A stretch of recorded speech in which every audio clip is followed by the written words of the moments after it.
Are you thinking about moving to Torrance, California, but wondering how much does it actually cost to live in Torrance? Is it the same level of expensive as other Southern California cities in the Los Angeles area? Well, that's what we're going to talk about today, so stay tuned. Southern California is known for awesome weather, year-round, sunny, beautiful beaches, and a great lifestyle. So no wonder so many people want to move here. But before we get into the cost of living in Torrance, I want to welcome you to South Bay Living YouTube channel, the go-to real estate channel for everything you need to know about living in the beautiful beach cities in the Los Angeles area. I'm Shira Adatto, your local realtor, and I help you transition from one home to the next seamlessly and for the best price, whether you're buying or selling. So definitely hit that red subscribe button below if you want to stay in the know, and please give the video a like if you find this information helpful. So besides all the great things the South Bay and beach cities are known for, it also has a reputation of being an expensive place to live. But is it?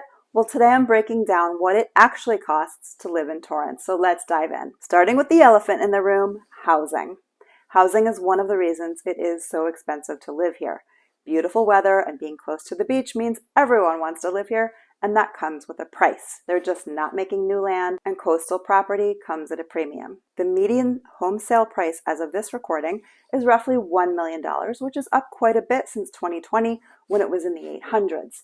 Now, in the earlier part of 2022, that number hit as high as 1.2 million, but we are seeing a bit of a market normalization right now, and although prices have not really depreciated, fewer sales have skewed that number a little bit lower.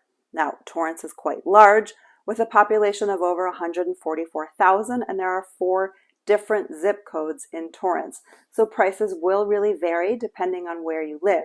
The areas farthest west, closest to the beach, and south, closest to the Palos Verdes Peninsula, command the highest prices, but as you go north or a little bit east, you will get more for your money. Torrance also has a diverse range of housing options, so there are some really nice townhouse and condo options that can get you into a home at a more affordable price. I actually did a full breakdown on the city of Torrance and what you need to know if you're thinking of moving here, going over all the neighborhoods, so definitely go check that out. I'll include a link in the description below. The average rent for a 2-bedroom apartment is between $2,000 to $2,500 a month. Property taxes in Torrance fall right around 1.1% of the assessed value of the home.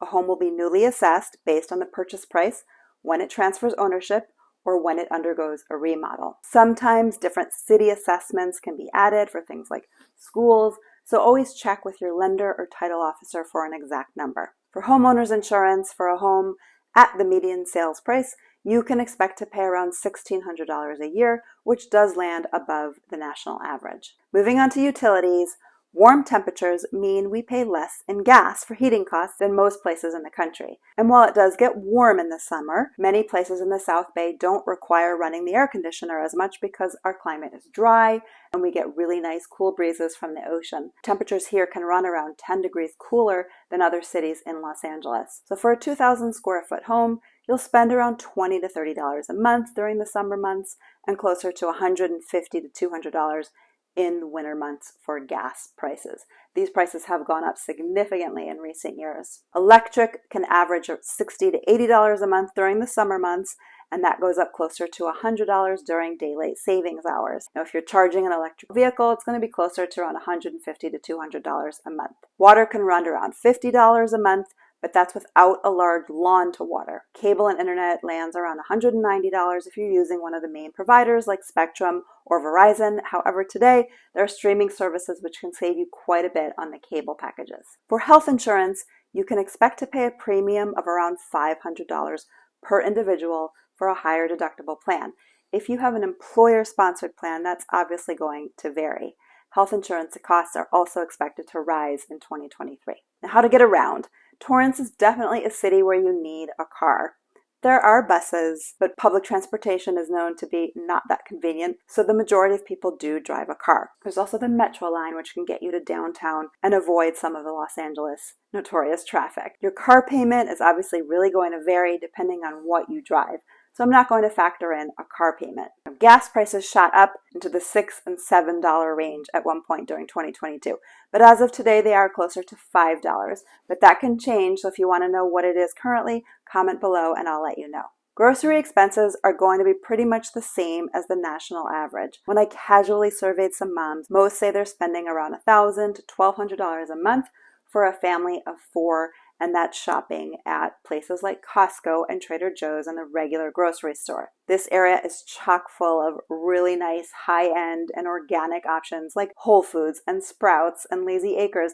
So if you like that kind of stuff, you're going to be all set in Torrance, but just expect to pay a little bit more. There are also fabulous farmers markets every Tuesday and Saturday at Wilson Park in Torrance. And in fact, you can find a farmers market every day of the week between Torrance and the surrounding beach cities. Sales tax here is a whopping 9.5%, and you'd think because we have a high sales tax, we would have lower state income tax, but nope, those are pretty high too. If you have young children who are not yet school age and you work, you'll need to factor in preschool, which usually runs between $1,000 to $1,500 a month.